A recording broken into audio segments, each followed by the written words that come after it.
Welcome to the Nebraska Shootaround podcast. I'm your host, Jacob Bigelow, the men's basketball beat writer for Varsity.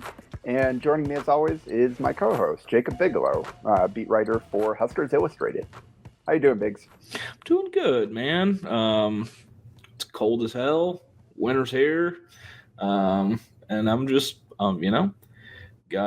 we just got through quite the week on our beat and got a little time to process all of it. And now it's what we're here to talk about. So, unfortunately, the temperature outside matches the shooting percentage for Nebraska on Saturday against Purdue. But we'll get to that. It's an 0-2 week for Nebraska. They dropped both their early Big Ten games. But there were definitely some encouraging signs, much more so in the Purdue game than the Indiana game. But we'll start with that Hoosiers game. And it was an 81-65 loss for Nebraska there in Bloomington. And coming off of the win against Creighton, everybody's feeling great. You got a chance to pick up some momentum, going to the top 15 team in Indiana. And then word starts to come out during the day that, Sam Griesel might not be playing in this deal. And sure enough, that was the case. He came down with some kind of illness that impacted him more and more as the day went on. And he, you and I both know him. Like it had to have basically knocked him out entirely to keep him out of that game. He tried to go. Like it was I think he was listed as a game time thing going into the day, but it just got worse to the point where, it's just not possible for him to play. So right there, just when we start to get excited about what this team looks like with Sam Griesel and Derek Walker both in the lineup, you lose a guy that had been kind of holding everything together all season long.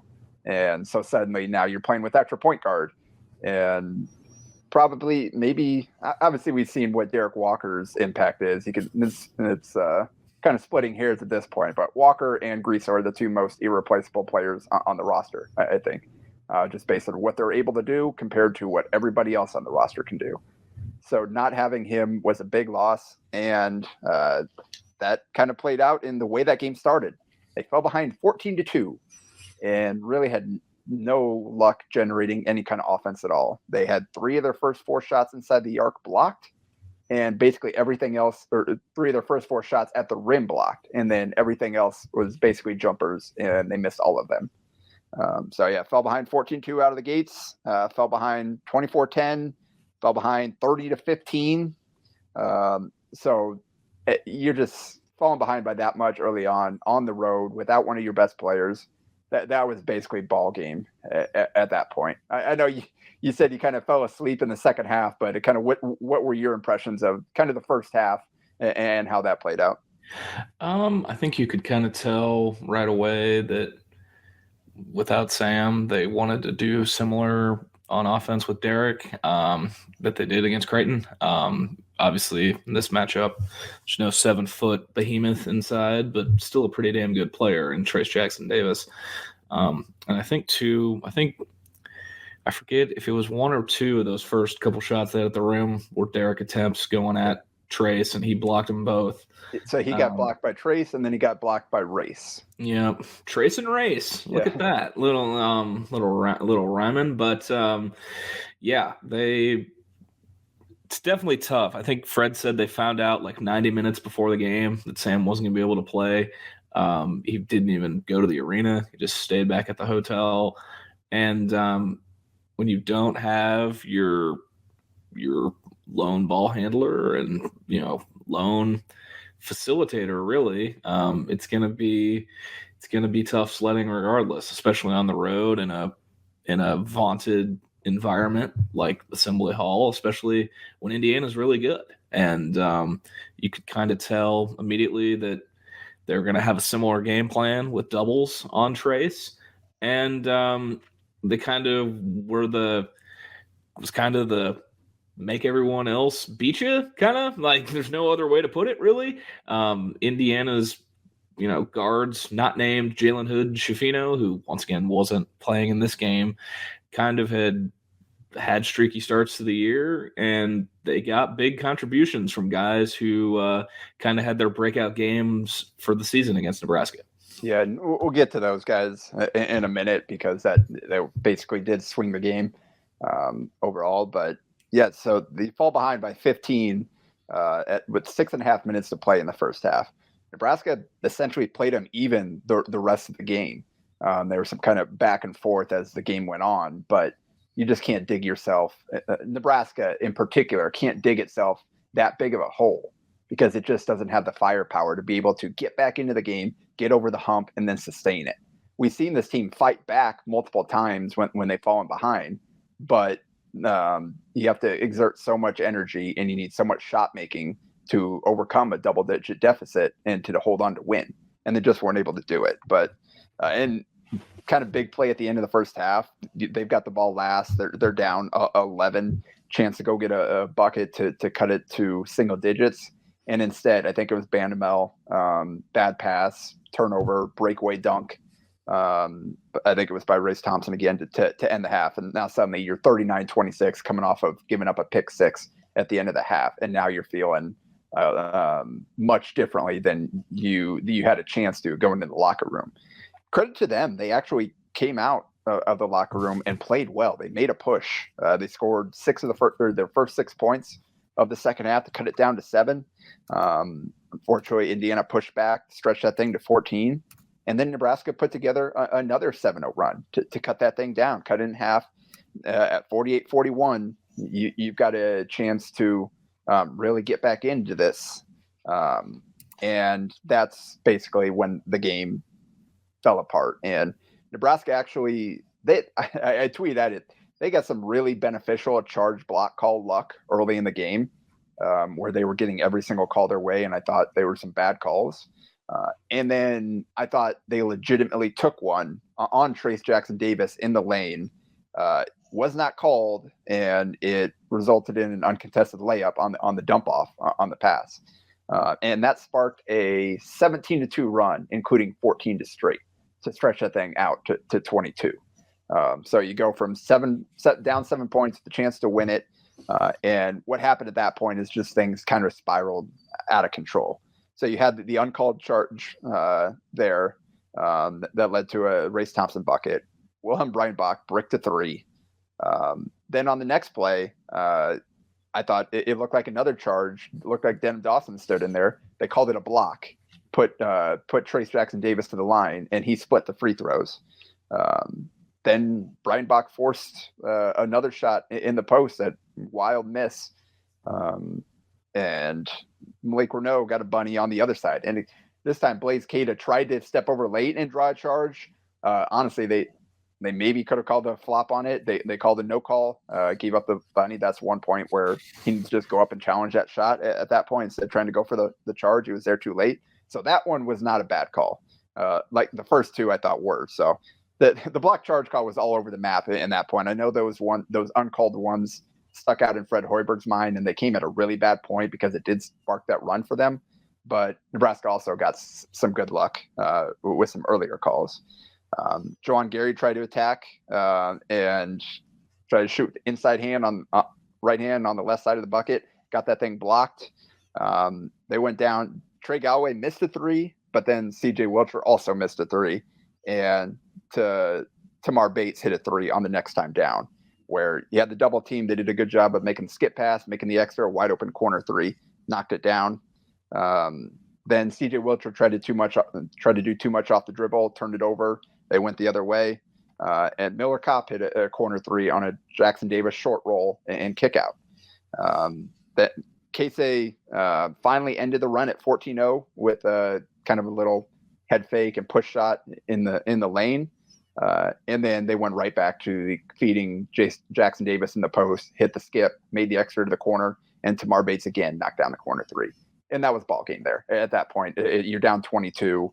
You exerted all that much energy to get back in it. So a combination of Indiana making some good plays, some bad luck with the whistle, and then Nebraska having some bad possession. So it all just kind of spiraled out of control at that point.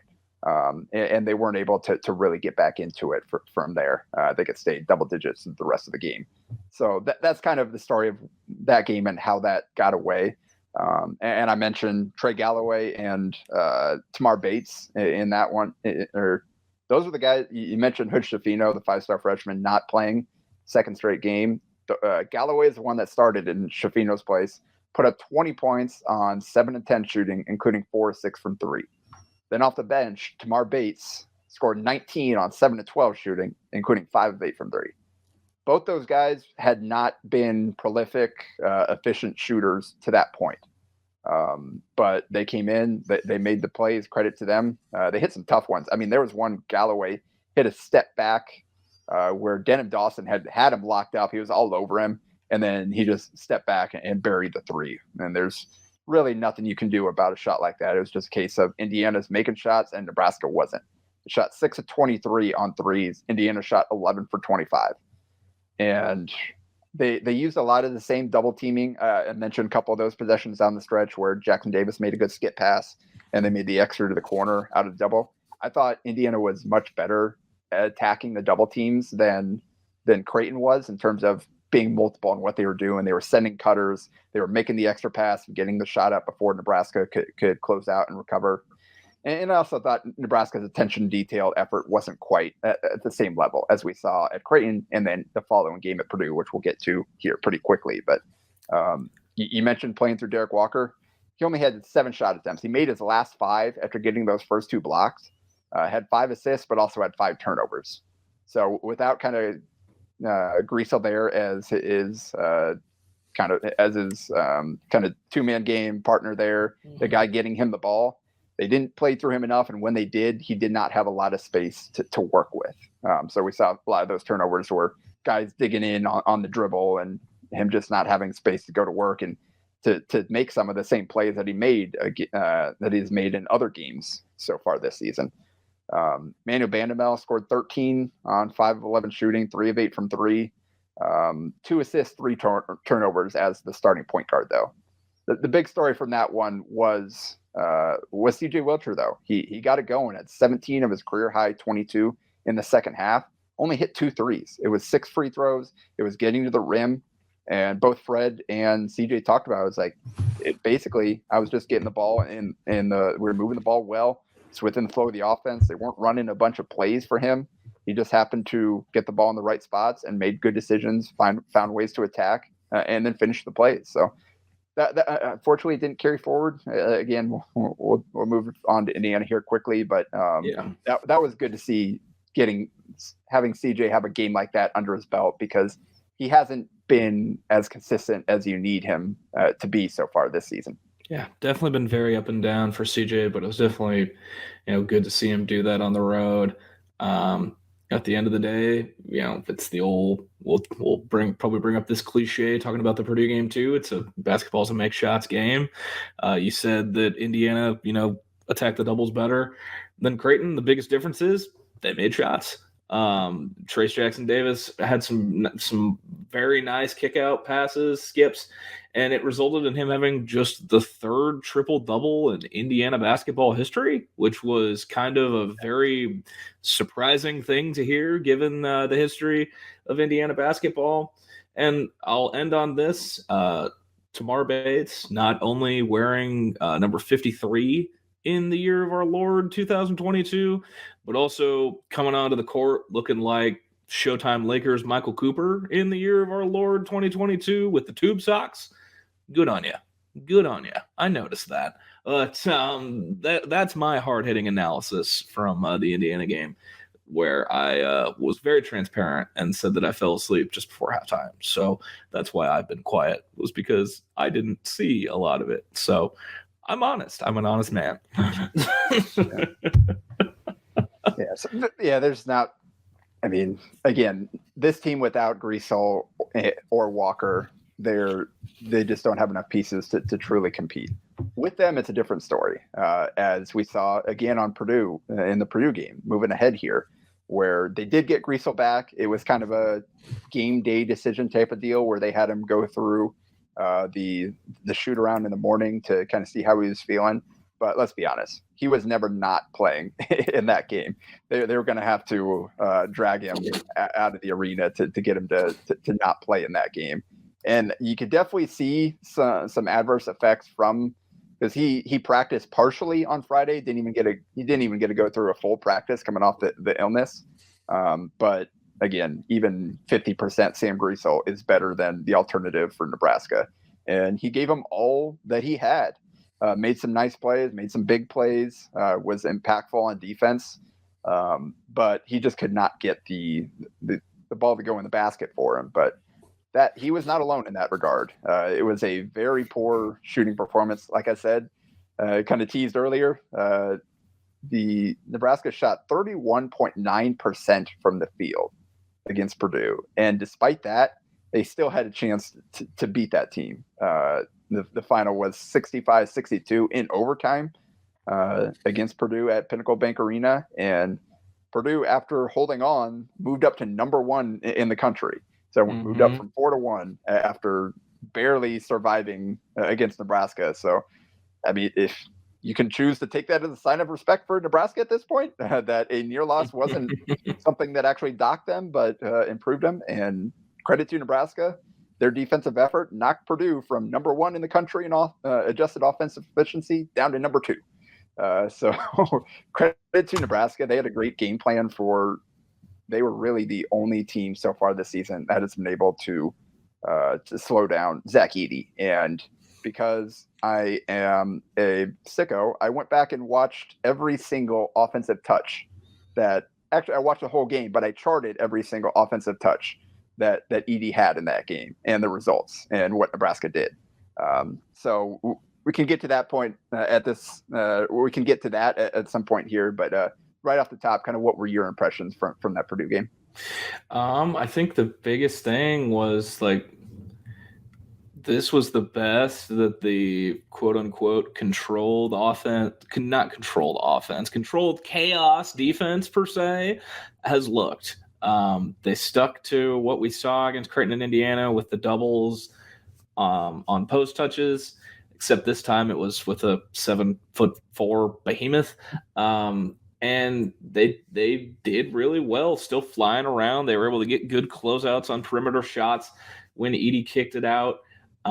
They were juiced up, man. And I think a big part of that was the atmosphere. That was probably far and away the best the best crowd of the Fred Hoiberg era.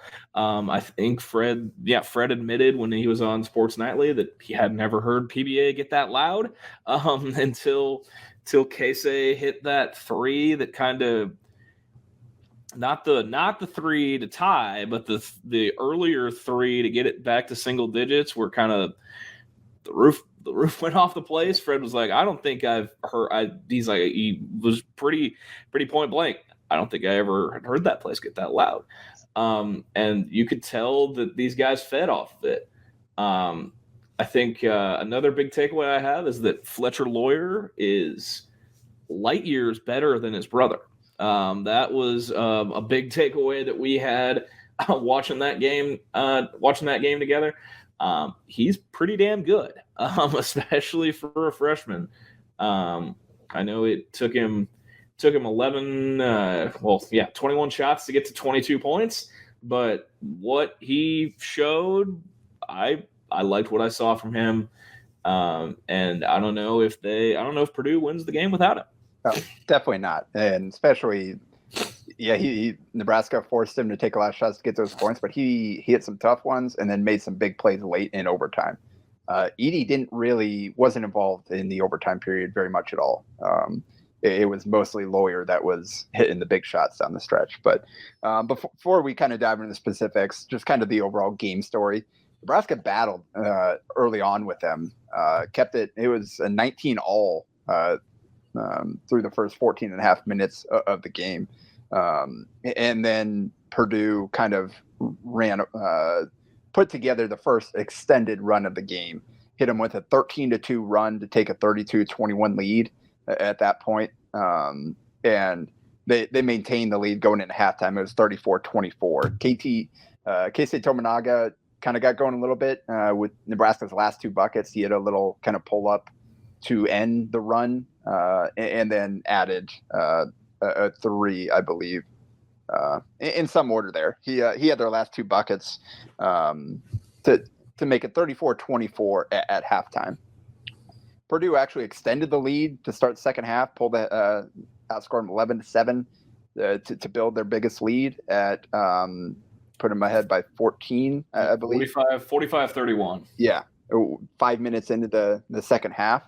And then at that point, Nebraska did a good job of kind of stopping the momentum, stopping the bleeding, and they just gradually chipped away at that thing throughout the half. They got it down to 4, down to 3, down to 2, down to 1. And then kind of this stretch run and this kind of is the encapsulation of this game and of this team. So Nebraska is down by 1 with Purdue missed a 3 with just under 2 minutes to play. So Nebraska's down by 1 to get the ball back. They had 6 chances to score on this possession to take the lead, and they went 0 for 6. I counted 0 for 5 in the moment being put that in the story. Going back, there were actually 6 chances to score in there. I missed one just looking at the play-by-play initially. So start off that possession, CJ Wilcher, open corner 3, miss. And unfortunately, CJ had a really rough day. The ball went out of bounds off Purdue, so Nebraska got it back. Good. They moved the ball around. A bunch of different guys touched it. Found its way to Wilcher, who on the move caught it, put the ball on the deck, kind of rose up for a short little kind of pull-up jumper, kind of on the move. Didn't get it to go down. Still, again, out of bounds. Ball back to Nebraska. They went with the Sam Griesel kind of back down, post up, little hook shot. Again, the same shot that he hurt Creighton with late, and one they're comfortable with. Just left that thing a little bit short. Didn't quite get turned enough into it. Left it a little bit short. Nebraska again got it back. Offensive rebound, and Sam followed his own miss and tried to put it back up, but Edey was there and kind of forced a wild shot. Went off the backboard because he's 7'4" and it's very hard to shoot over him. But again, Nebraska maintained possession. Keisei Tominaga ended up with a little runner over Edey after ball movement, put the head fake, put the ball on the deck, got inside the lane, had little runner, which is a shot that he kind of likes that he can make. Again, shot it over Edey, left it a little bit short. Derek Walker got the rebound, kicked it back out to Emmanuel Bandamel for a wide open catch and shoot 3 and missed. So 6 chances to take the lead on one possession, to tune up a bunch of clock, and they could not get one of them to go down. Mm-hmm. They had to foul Purdue, 20 and a half seconds left. Brandon Newman stepped up, hit both of them. So it's a 3-point game. Go down, move the ball around. Keisei comes off a screen, follows behind Griesel, who's driving baseline, pivot, turn back to throw to him. They actually defended it really well. Like, this is a tough shot, tougher than any of the shots that they missed on that last possession. But Tominaga, who we'll talk about him after we get done going through this game, but buried it with 9 seconds left to tie that thing up. Again, leaning shot, defender right in his face, buried it right in front of the Nebraska bench. Big time shot by Tominaga there, gave Nebraska a chance after they had squandered a chance to take the lead and put the pressure back on Purdue. Looked like Edey's feet were a little wide on the screen, but Mano Bandamel went down, tripped over him as they're trying to get downhill, kicked to the corner for Lawyer. They weren't able to rotate to him. Wide open look in front of his own bench and couldn't get it to go down. So that sent the game to overtime. Both teams really struggled to score early on in overtime. The first point came nearly 2 minutes into the period on Zach Edey free throw, where got fouled on an offensive rebound. Walker was just out of position. Ended up having to kind of like face guard him and put him at the line on a play where the ball wasn't going that direction, so that kind of was tough. But Walker made up for it. They got the ball to him, face up, driving hook over Edey with 2.5 to go to give Nebraska the lead. So after all that time trailing the entire game, they come down, they take a lead in overtime. You talked about Fletcher Lawyer. This is where he stepped up, ran a pick and roll, and he took it inside and just finished over the top of Sam Griesel, who was in front of him, contested high. That was a tough shot. put it in off the glass to take the lead back for Purdue. Again, ball back to Derek Walker. Face up, attack, kind of back down spin, extend and finish with the left hand. Just a beautiful shot, beautiful possession. And this was the type of stuff in that Indiana game. Again, Walker only took 7 shots in that game. They just, with the guys around him that aren't familiar running the offense, they just couldn't get him the ball, or didn't look to get him the ball nearly enough. They played through him in overtime, and he scored again to take the lead back with just under 2 minutes to play, 60-59. The next one, they kind of ran a pick and roll, but the screen didn't really get set. Sam Lawyer just kind of shook Griesel with kind of a crossover step back, or just pulled up for a kind of free throw line jumper with Griesel giving him too much space and knocked it down. So again, big time shot for a freshman there. Nebraska, that's one where you would have liked to see a little bit better defense by Griesel there, but it's a tough matchup for him in that situation because you don't want to give up anything at the rim. So he knocked that down with about a minute and a half left to play. And this is kind of where things go south for Nebraska. I don't know what Tominaga was thinking, but he forced a contested 3. There were still 12 on the shot clock, 66 seconds left on the game clock. Forced up a deep contested one. Wilcher got the rebound because there was an air ball, and those are really tough for the defense to rebound. Went and grabbed it, dribbled out, and kind of shuffled it back to Tominaga, who was coming down after the miss, and basically got the same kind of look that he took to tie the game up at the end of regulation. And I think this was the shot that Hoiberg was talking about, where he said he thought it was going in, like seeing Tominaga isn't afraid of the moment. Rose up, kind of a leaning, coming back to the ball. Defenders kind of trailing there. Just couldn't get it to go down. So that they had 2 chances there. The good first one wasn't so good. Second one was better.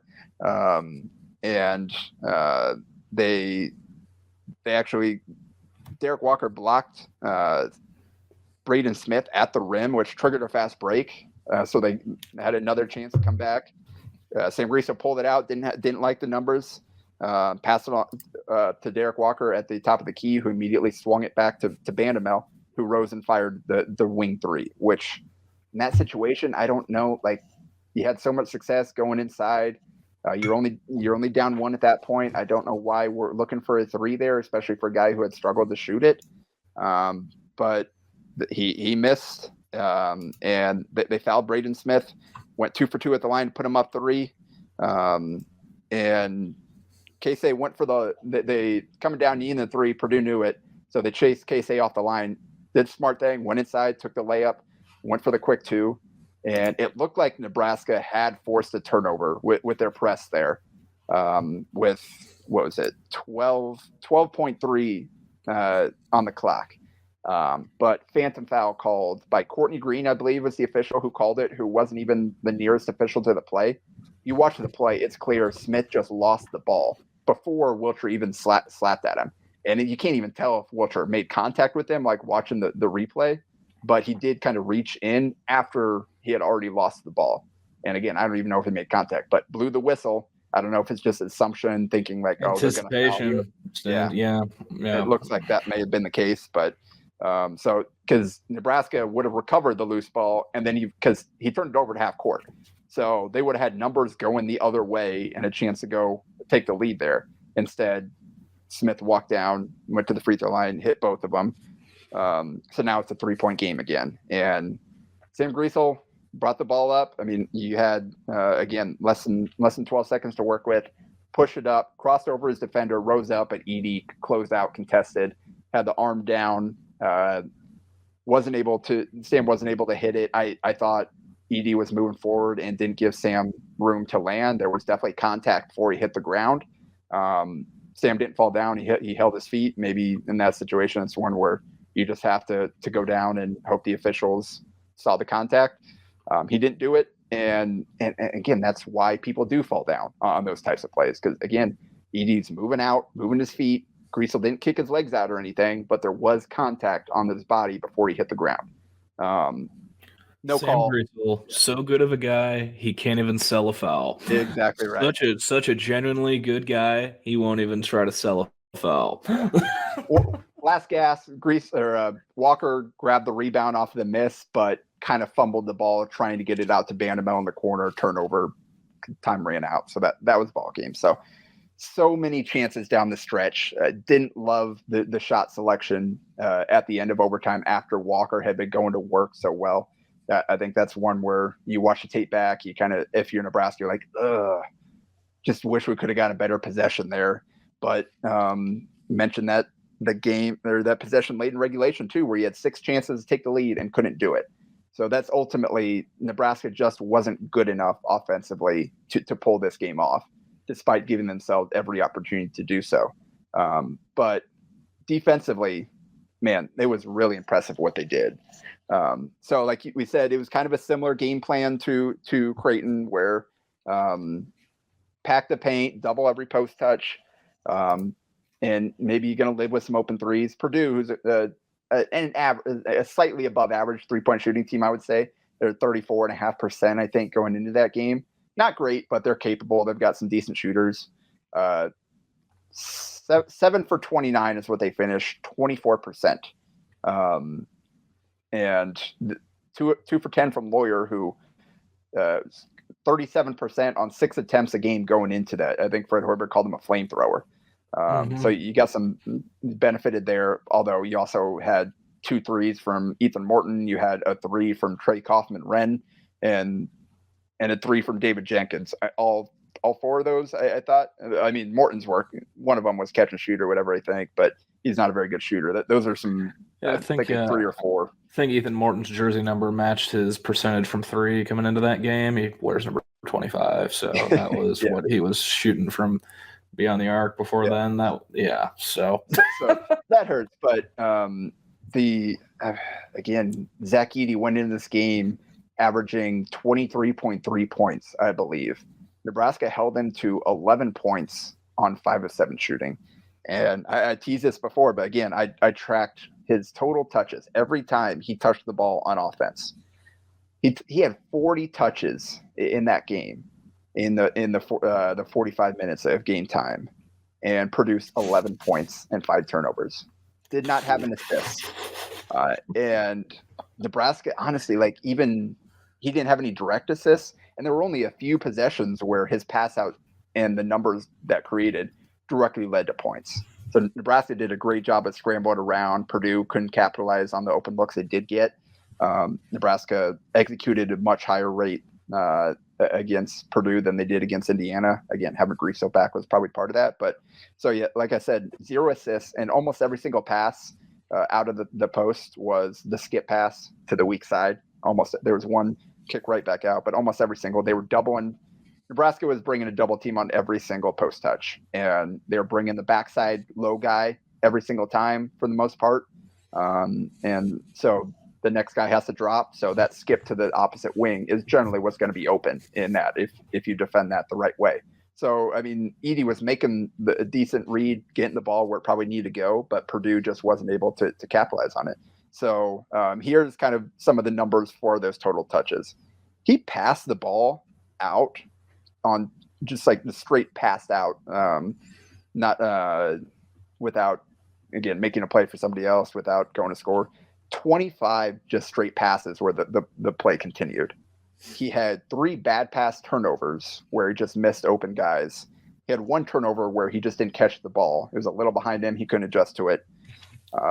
5 of his touches were on offensive rebounds, but only 1 of those was a putback, his first bucket of the day.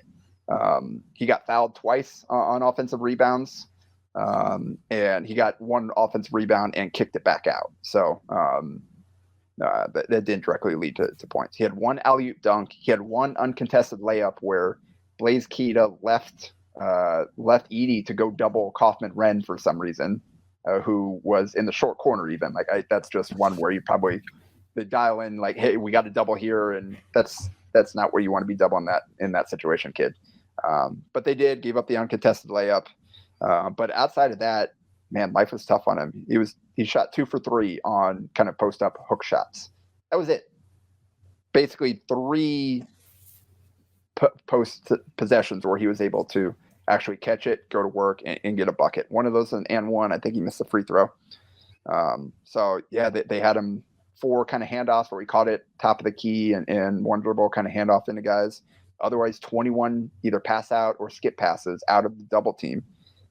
He got fouled on the ground on one of them, on one of the possessions, but I counted 3 possessions where Purdue scored out of his pass outs. They drew a couple of fouls, but basically 5 possessions out of the 25 passes or whatever, where they got a favorable result as a favorable outcome as a result of Nebraska double teaming. So Purdue did not do a good job of attacking Nebraska's defensive game plan, and they did a great job of executing. Again, this is 8 straight games of 20-plus points for Edey to open the season. Nebraska was the first team to be able to slow him down, and they did it just with the doubling. I meant to count how many of these they actually sent the double team on. It was almost every single time. And the biggest point and why this was a success, basically the catch where Blaze left him was the only, and then the alley-oop and then the offensive rebound putback. Every single time he caught the ball outside of that was basically outside the lane or high in the lane. Derek Walker and even Blaze K did a good job too. It did not let him get deep post catches. They were fighting, they were fronting, they were getting around, they were pushing him out. Almost every single catch was a mid post, a short corner, a high in the lane, close to the free throw line than the rim. That's where he was starting. And so that's why they were forcing the pass out every single. He wasn't in position to where he could make a quick, strong move outside of just a couple possessions throughout the entire game. So I was really impressed with Nebraska's defense going back and watching just exactly how they're able to get it done. Absolutely. And then we had Matt Painter kind of not whining, but saying that Nebraska defended Edey with what I think he called face box outs. And he said it's super illegal, but if they're not going to call it, I'd do it too. And so I don't know. They called it in overtime. That was how we got that first foul to put points on the board. But there wasn't as much of that as like going back and watching. I didn't notice it quite to that degree that Painter seemed to. Painter also, he had no problems complaining about the official or pointing out the officials making mistakes. He mentioned Nebraska benefited from that call, the missed one, the phantom call on Wilcher. He mentioned, Nebraska is probably not going to be happy about that call, but then he thought the offensive foul on Braden Smith was a bad call, which it clearly was not. It was a push off into the screening defender. Like, that's not legal. It was absolutely should have been called, and it was. Yeah, for what it's worth, as someone who was directly a part of Big Ten basketball for 3 seasons, Matt Painter was always my least favorite Big Ten coach. And then hearing him more so just whine and complain for the most part after a road win, I was just like, yeah, this guy still kind of sucks. And he's always kind of just come across as a weirdo. But he's a Gene Cady disciple, so he's got a job for life in West Lafayette, Indiana. That's kind of the vibe I've gotten, but that's beside the point. Got to give a tip of the cap to Nebraska for the defensive effort. Who would have thought that in year 4 under Fred Hoiberg, we're talking about a defense-first team that's almost in the 300s in tempo and possession length, that struggles on offense and thrives on defense. But here we are in bizarro world in 2022 with Nebraska basketball. Yeah. So that was kind of the story of the game there. Keisei Tominaga again led Nebraska 19 points on 6 of 12 shooting, 4 of 8 from 3 in 27 minutes off the bench. Banamel had 14, but it took him 13 shots.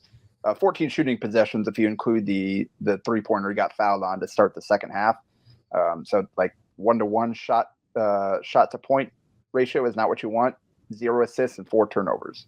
CJ Wilcher 0 from the field, 0 for 6. Missed all 3 of his threes, had 3 assists, no turnovers, so that was good. But You just can't have Wilchers playing 38 minutes and not scoring a single point. And Juwan Gary, 2 of 6 from 3. He only took 1 2-pointer. Again, we talked about the ideal game plan for and the role for Gary. They did not get that in this game. 8 rebounds, 2 assists, only 1 turnover, but just too many threes and did not get any. That one attempt at the rim that I mentioned got blocked on was his only shot attempt inside the arc for him. And then Griesel, 2 of 14 from the field, 0 of 3 from 3, 1 of 3 from the line, 4 assists, 1 turnover, 8 rebounds. He was contesting everything at the rim down the stretch, had a tough foul call go against him on 1 block. He had another where they didn't call it a block, but he definitely forced a miss at the rim just by getting back and hustling. Had one where they did credit him with a block. So he was making life tough for them at the rim. And then on the other end, he also got the AD fired up for not being fearless, not having any fear, and going right at Zach Edey, trying to go baseline on him and drawing an offensive foul. And that also drew probably the most emotion I've seen out of Trev Alberts. Oh, yeah. And he hit a fist pump like, hell yeah, let's go. Yeah, he was hanging out baseline like right in front of it. So like that was coming right at Trev. And Sam caught it, drove baseline, cocked that thing back, went and tried to throw it down on Edey, who blocked the ball, but then also followed through and clobbered the heck out of his body, and then was confused about the call.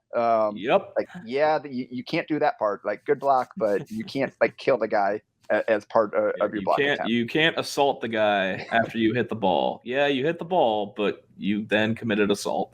That's a foul.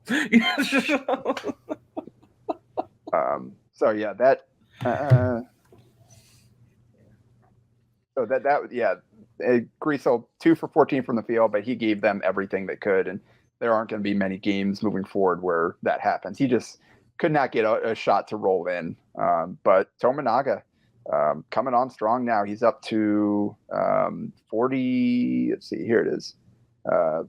42.6% from 3. He's shooting 50% from the field overall, which, again, we talked about kind of the cutting that he's added to his game. He's hitting some tough shots inside the arc. 10 assists, 8 turnovers in 11 games, so he continues to not give the ball away. And he has now been in double digits in 1, 2, 3, 4, 5 of his last 6 games. He had the ice cold game against Creighton where they had him near the top of their scouting report and really focused on taking him out. But outside of that, he's really done a good job. He's been what I think Fred Hoiberg and his staff envisioned when they recruited him. Took him a year to kind of adjust to Division I basketball and find ways to make his game translate. But here he is as one of their most consistent offensive performers over the last stretch here. The problem is they just can't get enough other guys going at the same time. Where, again, Tominaga went off, but you got an offer from Wilcher, and Griesel had an off day. And Bandamel, 3 of 10 from 3. He had some good looks in there. I think right now, kind of moving forward, that's the one thing that most needs to change. CJ Wilcher is at 34% from 3. I think we saw last year he was kind of up and down and then settled in the second half of the season and shot 45%, something like that. I have confidence that he'll kind of figure it out and will inch that thing up. But Bandamel, 28%, just 14 of 50 from 3-point range in 11 games so far this season. This isn't a guy. This isn't a guy that's open sorry, ones go ahead. too. Sorry, no, I just feel like he's the one who's consistently missing open ones too. Yes, and at a point it becomes like the Juwan Gary conundrum. Like, you're open for a reason, and I feel like he's definitely felt like it against Purdue. Like he had open looks, and they weren't going in. I'll give him credit. He was flying around defensively, and he's been playing well enough on defense that Trev Alberts gave him a black shirt after the Creighton game. Yeah. We didn't even talk about that last week. That weird video and everything about it of him and Juwan Gary getting black shirts. We didn't even talk about that. Yeah. But that's a thing that happened, but yeah, offensively, I still don't really. Still trying to figure out what the ideal role is for him on offense, because it sure as hell ain't as the point guard. So I'm still trying to come to a conclusion on what to want to see from him offensively. Yeah. So that I think if you're looking at how does this team improve moving forward, how does this team get over the hump and actually win some of these games that they've been in close with, the easiest answer is for Banamel to kind of be a little bit more consistent offense. Like you said, defensively, he's had a huge impact, especially kind of, I mean, he's not a point guard defender. He's 6'4", kind of got good length to him. Not the quickest laterally, but he does a good job of moving his feet. Like he works hard to stay in front of guys, I would say is how I would describe it. He's susceptible to kind of quick change of direction at times, but he does a good job in generally of making you work to beat him, and does kind of some of the pressure that he's talked about, how he likes to pick guys up full court and all that type of thing. So like that end of the court, he's been everything they needed him to be for the most part. But and we're not asking him to shoot 40% because he's never been that guy. It can't be 28% though. You got to get to the 34, 35, 36% mark, which is where he was for SMU. And it's not, again, I need to go back in Synergy and kind of look at these numbers. I should have done that before, but it just kind of occurred to me. Feels almost like he's shooting a better percentage on off the dribble threes than he is on like the catch and shoot ones. Because a lot of his threes, it feels like, are like, okay, like no, yes type of shots where this kind of creates is like, all right, fine, I'm crossing over here and I'm pulling up, and those just miraculously somehow go in while he breaks the open ones. And then Wilcher's like is similar too. Like the catch and shoot ones are off, and he just loves the off balance, like even if it's just like a leaner or off dribble, like one move dribble, like shoot. I don't know. It's weird. It's weird, man. And I think they obviously I'm not the coach, but like in terms of Bandamel and Gary shooting threes, I'd say, all right, you get this many. And if you go over that and you're not making them, you're getting pulled, because at this point it's Juwan Gary taking 6 threes in a game. You can't be doing that, and especially when you're not making them. I forget how many. Let's see, how many? 3 for 10. You just can't. You can't be taking 10. Yeah, I'm sorry. Again, the 10th one in overtime is like, you're down 1. Why are we going for a 3 here with plenty of time on the clock when Derek Walker had just scored back-to-back possessions in the post? Like Derek gave it up. He moved the ball, but man. Pump fake and drive that thing, or dribble to the wing and look to get it back to Derek and space it. Maybe if it comes back to you, then you take the 3 later in the possession if you haven't been able to generate anything easy. But that was just a tough look again for a guy that was 3 for 9 at that point. So it's like Gary 2 for 6, Bandamel 3 for 10. It's not horrific, but it's below the kind of break-even point. And on that number of attempts, like you'd like to see something better. So Bandamel, I think, is maybe the most, especially because he's going to play such heavy minutes. I have more confidence in Wilcher and the type of shooter that he is, that thing he's already above the break-even point, just barely. It's kind of up and down. He's a bit streaky, more so than every game, knocking down 2, 3, 4 threes. But I have less concern about that. Bandamel, like I just can't quite figure him out. And that's a guy, if he does kind of get back up to that 35% mark, in addition to what he's doing defensively, in addition to Griesel and Walker, when both are healthy and active playing together, that's when Nebraska can give some teams some trouble down the stretch here. And kind of finishing up on that Purdue game, one of the reporters asked Painter after the game, like, what was the difference? What's the difference between last year's Nebraska team, who they ran off the floor, and this year's? And his answer was simple: they defend. He kind of that I wish I had the soundbite, but it just said they defend. Just kind of paused, and then kind of went on to a little bit more explanation. They play defense. They yada yada yada. But it's basically that. The difference is this year they're playing defense, and that's making things difficult on the other team. That goes to the black shirt thing. You can read. I wrote a story on that on hailvarsity.com. You go look that up if you want a little bit more kind of info on what happened there and what that meant to Banamel because he talked about it. But last year on defense, according to KenPom, Nebraska was 178th in adjusted defensive efficiency. They were right dead average in Division I basketball last year. But the way this works, this includes every level of basketball. So a lot of the bottom half, you're seeing a lot of lower major teams. I'm sure there were not a ton of high majors that were below them. This year, and again, without having Derek Walker for those 5 games to start the year, they are 65th in adjusted offensive efficiency, 6 points per 100 possessions better than they were a year ago. And again, that's kind of trending up. They gave up 81. I mean, you look at games where they've had their full complement. They gave up 65 to Purdue. They gave up 53 to Creighton.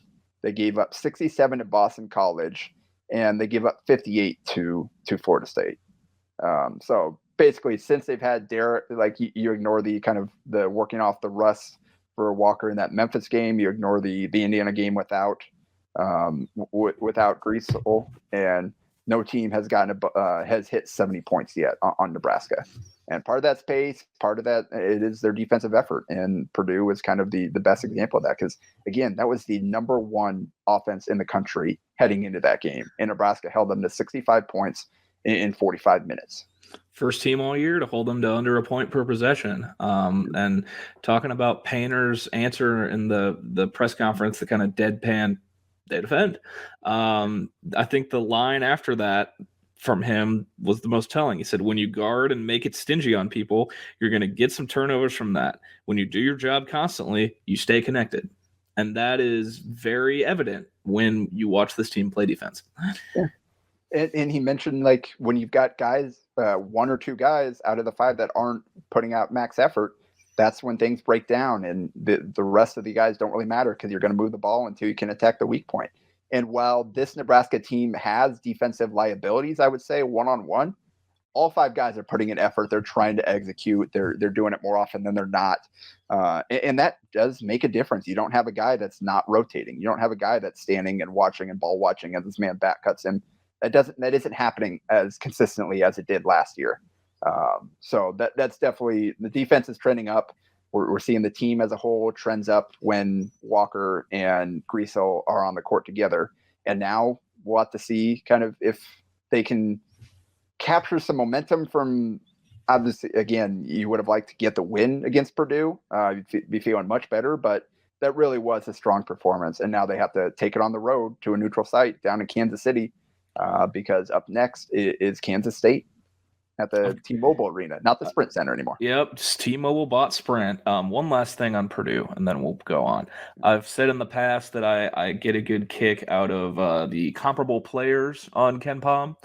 Who do you think is the number 1 most comparable player for Mr. Edey? Not just this year, but last year. I'll give you a hint. It's the same guy.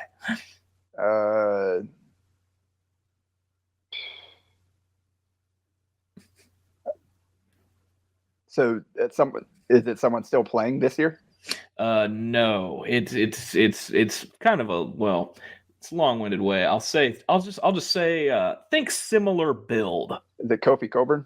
Kofi's close. It's Isaac Haas twice. Oh, duh. Yeah. So the Purdue big men blueprint, it is clearly repeatable, and Matt Painter still has the keys to the 7-foot white guy factory, and he will gladly still take them as often as he can.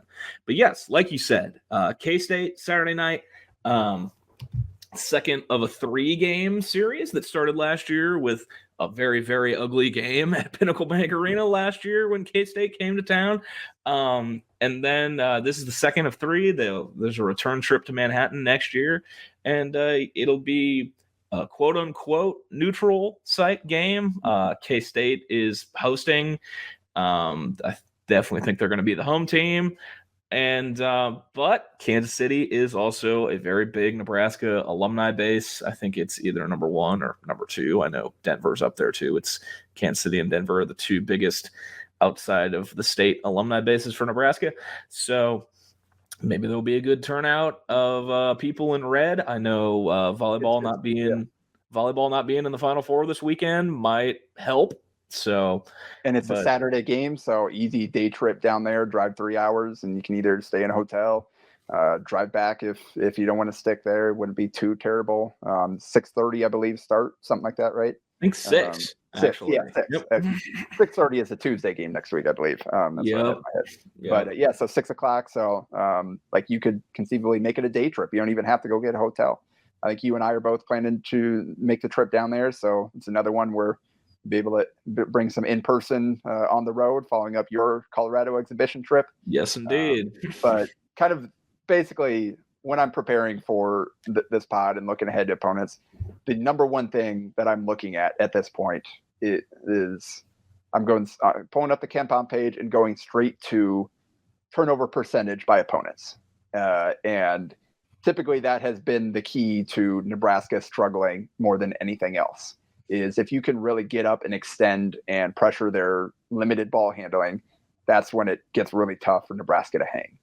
And unfortunately, bright green box surrounding the turnover percentage column on KenPom's on Kansas State's KenPom page, they are 9th in the country in forcing turnovers at a 25.5% rate.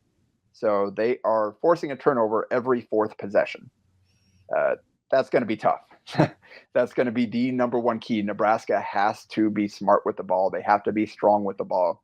They need all 5 guys to make good decisions, to help each other out. They have to survive the pressure. And you mentioned, we were talking off pod, makes sense that they'd be this kind of team coming with Jerome Tang coming over from the old from Baylor staff there. He was with Scott Drew for a decade plus. I think he might. I mean, he could have taken plenty of other jobs and then finally jumped in conference to take K-State. And looking at these numbers and looking at how they defend, and they're also really highly rated in non-steal turnovers. I'm like, so it sounds like Baylor. It just sounds like Baylor to me. And it does, looking at their schedule, there are a lot of triple-digit teams in terms of KenPom rating. They did play one of the 2 worst Power 5 teams in the country in Cal. Some other, I think probably the best team they've played. LSU. It's either LSU or, well, in terms of KenPom number, yes. They did lose to Butler. I don't think Butler is that great in year 1 under Thad Matta. That's definitely not a great loss. 12-point loss as well. Yeah, not a good looking loss there. I did reach out to, I've got 2 friends who are on 2 different staffs that have faced K-State this year. I will leave it at that. And they gave me 2 very different answers when I asked, what do you think of Kansas State? One person said they have potential to surprise some people. I don't know how high their ceiling is, but if they control the pace, they're a scary team. That is from someone who is on staff at a power conference school. This is from someone who is on staff at a low mid-major school who took on Kansas State at one point this year. He said, they're a good team. I would say right around the same as Nebraska. They play hard as hell. So 2 very contrasting evaluations of the Wildcats. But obviously probably starts with a guy who coulda, shoulda, woulda been a Husker in Keontae Johnson. And then I was also told by one of those 2 friends of mine that Marquise Newell and Naquan Tomlin are both, quote, very good. So that is the Bigelow's friends evaluation of Kansas State. Yeah, you mentioned Keontae Johnson, the former Florida Gator, who was he the SEC preseason player of the year? He was that last year. Yep, he was. So expected big things out of him. He was a firm NBA prospect, and then had the heart issue where he dropped, was on the court and ended up not being able to play again until he finally got cleared once he ended up transferring to Kansas State, and the doctors gave him the go-ahead to play. And after missing all that time, he's picked up like he never left. 17 points, 6.5 boards, and shooting almost 60% from the field, 50% from three, 80% from the line. He's going to be a tough matchup there. 6'5", 230 pounds. It'll be fun kind of watching Juwan Gary and Johnson kind of battle in there. I'm assuming that's going to be the defensive matchup there. Two similar body types and sizes. Two former SEC guys. Yeah, and Gary loves to kind of mix it up, get physical. I think these are the kind of matchups that he's looking forward to. It's he's not trying to guard somebody bigger. He's not out trying to chase little guards. These are the kind of guys that I think that he can do the best with. But he's a very good player and has been efficient everywhere inside the arc. Good athlete. Again, not a high volume guy, only taking 3 threes a game, but hitting half of them. And then you mentioned Marquise Noel, who is leading the Big 12 in assists. He's averaging 14 points, 8 assists, 2 steals. Not a great, just kind of an average 3-point shooter, 33%. Not a great scorer either. He's under 39% from the field. So, like, honestly, like, looking at this, you got to make him beat you off the bounce. You've got to, I don't know that you want to send a lot of doubles. Like, you want to send a lot of help his way. I think Nebraska's best bet is you put Emmanuel Bandoumel on him and try to stay in front, because they are, what I say, the 6th in the country in percentage of field goals that are assisted, I believe. Almost 2/3 of their shots have been assisted. And it starts with Noel. Again, like I said, 8 assists a game. He's really quick. Nebraska saw him last year. I vaguely remember him having a good game in that one. But those are the two guys, because you mentioned Tomlin, about 10 a game, 6 boards. Desi Sills, 9 a game. Neither one of those guys shoot the ball particularly well from deep. So it really is kind of Keontae and Marquise Noel. Those are the guys that you gotta key in on. And fortunately, I mean, that's where Nebraska's, I think, defensive strengths line up best, where you have Bandoumel on Noel, you have Gary on Keontae Johnson, and then hope that everybody else can hold their own. So from that perspective, I think they match up well enough to where they can make this a game. It's just I do worry about how they're going to handle the pressure. And again, your friend mentioned you kind of see them as similar. Kansas State's 56th in KenPom, Nebraska's 81st. So like not a massive disparity there. Like I think this is one of those games where Nebraska plays well. Like there are some games on the schedule where it's just Purdue, I would have chalked this up and they nearly pulled it off, but like you need to play your A+ game to have a chance to win it. Like this is the game where Nebraska can play their B+ game, can hold Kansas State to its C+ game and win that thing type of deal. So I don't think there's a massive disparity in talent between the two.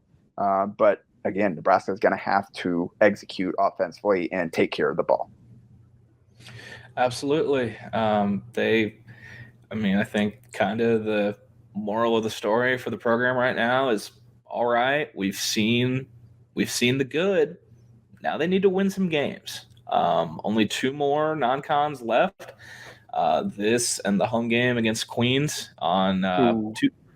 Yeah, 8-2 and 191st in KenPom. Queens is not, as a transitioning team, they're transitioning right to D1.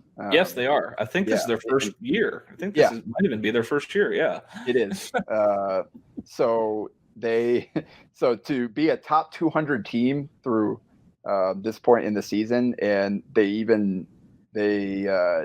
knocked off Marshall, who was a top 100 KenPom team at the time. They hung with George Mason, only lost that thing by 7. Like they beat Bowling Green, they beat High Point, they beat Green Bay. Like this is a team that isn't quite the bottom of the country bye game that they may sound like.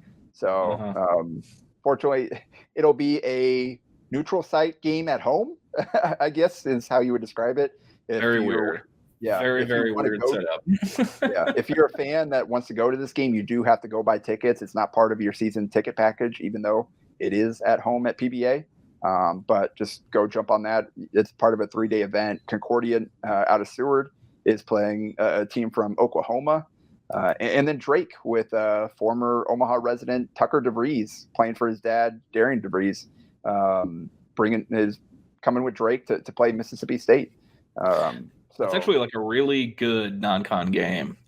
Mississippi State, they're showing some things in year one under noted psychopath Chris Jans. Sorry, yeah. whoops, did I say that out loud? Yeah, But everybody knows that.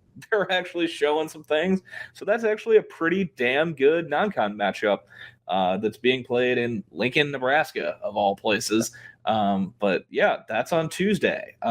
So yeah, we're gonna both be in the building in Kansas City on Saturday night. I've got quite the doubleheader basketball wise on Saturday. Stopping over at Allen Fieldhouse for Indiana, Kansas at 11 a.m. Thank you to my friends in the Indiana basketball program for making that possible. And then we'll pop over to Kansas City. So should be a good day of basketball. If you're watching at home, it's probably the best single day slate of the year, with games like Indiana, Kansas, Alabama, Gonzaga, Houston, Virginia, Ohio State, North Carolina, UCLA, Kentucky, and then of course Nebraska, K-State, and Tennessee, Arizona as the nightcap. So a pretty damn good day of college basketball from early in the morning until late at night. So sit down on the couch, watch some hoops, and follow along with us both. We'll both be in the building. So we're looking forward to it. And you'll hear from us again next week. After the battle in the vault, and all 3 of those games, you can go watch for the same ticket. If you want to take a day off work, just go down and watch 2-3 games. Bring a kid, whatever. I believe 1, 4, and 6:30 are the tip-off times. I believe you're correct. Yes.